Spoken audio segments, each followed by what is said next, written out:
What's good, Eagles fans? I'm your humble host, Tone DeShields II, and y'all are tuned into another episode of Chalk It Up, where no matter if we win or if we lose, we just got to charge it to the game. Look, y'all, rumor has it John Ross III, the wide receiver from the Cincinnati Bengals, is requesting a trade. Now, what does that mean for us? A team that's lacking in consistency and talent and good health at the wide receiver position. So what does that mean for us? How will we as an organization respond to the wide receiver John Ross from the Cincinnati Bengals requesting a trade? Now, let's be totally honest. John Ross posted one of the fastest 40-yard dash times ever. I think he still holds the record for the fastest 40-yard dash time. I believe so, if I'm not mistaken. If so, I don't mind being corrected. I'm only human, you guys. But John Ross posted one of the fastest 40-yard dash times in league history. He's only about 3 years pro. He's young. Like I said, super fast. But unfortunately, he's being phased out of that Cincinnati game plan. He's being phased out of that Cincinnati offense. Cincinnati Bengals are thriving with Tyler Boyd. And granted, their record doesn't really say they're thriving, but they're nurturing that young core led by Joe Burrow, their number one pick. But that wide receiver room over there, from what I know, Tyler Boyd, AJ Green, T. Higgins. So he's being phased out of the mold. He's not able to really stand out amongst that wide receiver room. And the Bengals denied his fifth-year option. Last game, he only played like 2 snaps. And he wants out. It's just that simple. He wants a fresh start. He wants a fresh situation. He wants a situation where he feel like he can really thrive in. And I got to be honest. I don't think this is a move the Eagles should make, in my humble opinion, for some of the reasons that I already said. Or maybe I didn't already say this. I'm not entirely sure. Sometimes I talk and that shit just go one ear out the other. I don't know. But when it comes to John Ross, like I said, he's fast. He has a dynamic element to him, but again, I don't think this is something the Eagles should really go after. Mainly because our wide receiver room is already pretty crowded, and even if we get rid of Alshon Jeffrey and Deshaun Jackson, we still got to keep in mind that we have Marquise Goodwin on reserve right now because he opted out due to COVID-19, which was fine. We obviously still have Jalen Reagor, John Hightower, Quez Watkins, Travis Fulgham, Greg Ward. You know what I mean? So we have a lot of young talent in our wide receiver rooms that we need to truly nurture, in my opinion. I don't think we need to bring in any more outside talent when it comes to the wide receivers.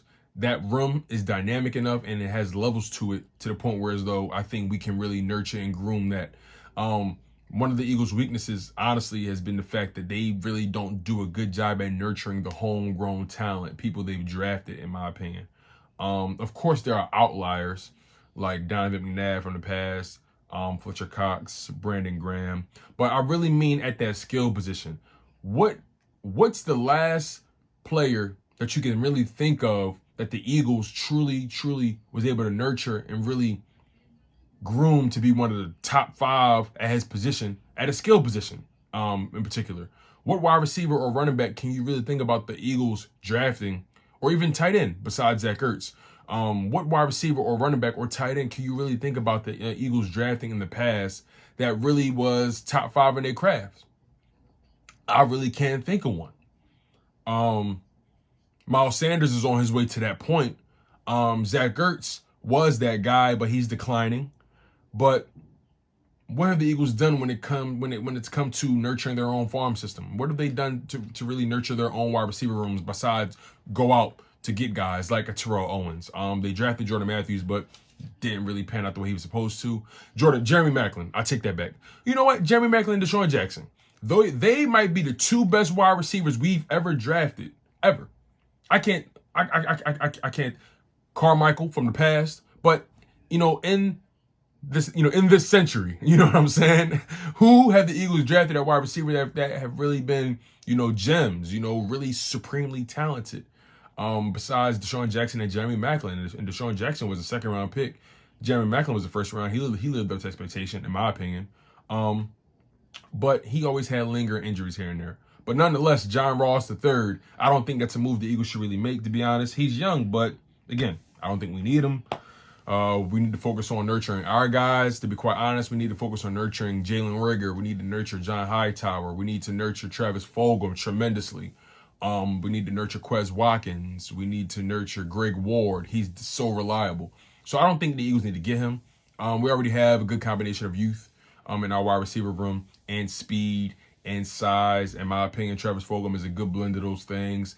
Jalen Reagor also a good blend of those things. He's not the tallest, but he has great size, great body weight to him, along with his athletic ability.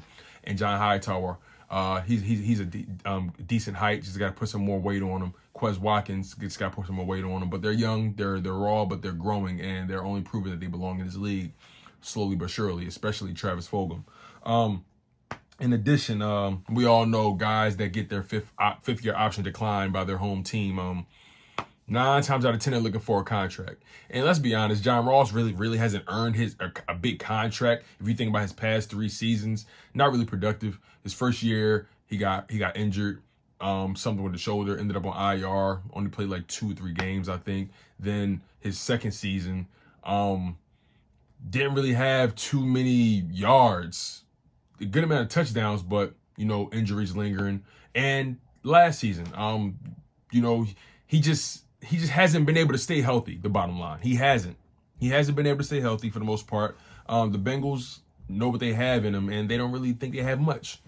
And Bengals probably just believe he's all speed. And honestly, we don't need any more lemons being brought into the fold. So, I mean, again, I don't think the Eagles should go after him. Speed is not everything, as we're already noticing. The Eagles prioritized speed, and look what that got us. We're using guys like Travis Fulgham, who isn't the fastest, but he has good enough speed and good enough athleticism to make a difference. But is that speed really being utilized right now? Not really the way it's supposed to. So what's the point in speed at this point? It's all about, can you catch that ball and bring it down? Speed is overrated, in my opinion. So yeah, I mean, that's really all I have about John Ross III. That move, I don't think the Eagles are going to do it, and I don't think they should do it. To be honest, we have plenty young talent at the wide receiver position. We're already trying to offload some, some old talent in Alshon Jeffrey and Deshaun Jackson, and I think we just need to cut out the losses with J.J. Arcega-Whiteside. It's just that simple. I know the Eagles are trying to wait for him to just blow, but 9 times out of 10, they're not going to pick up his 5th year option either. And the Eagles are just going to move on from J.J. Arcega-Whiteside.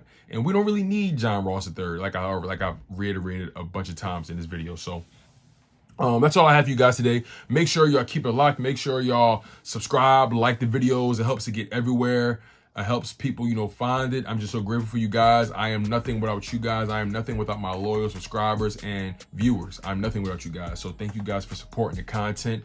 My name is Tone DeShields II, and y'all were tuned in to Chalk It Up, where no matter if we win or if we lose, we just got to charge it to the game. One love, y'all. Fly Eagles fly.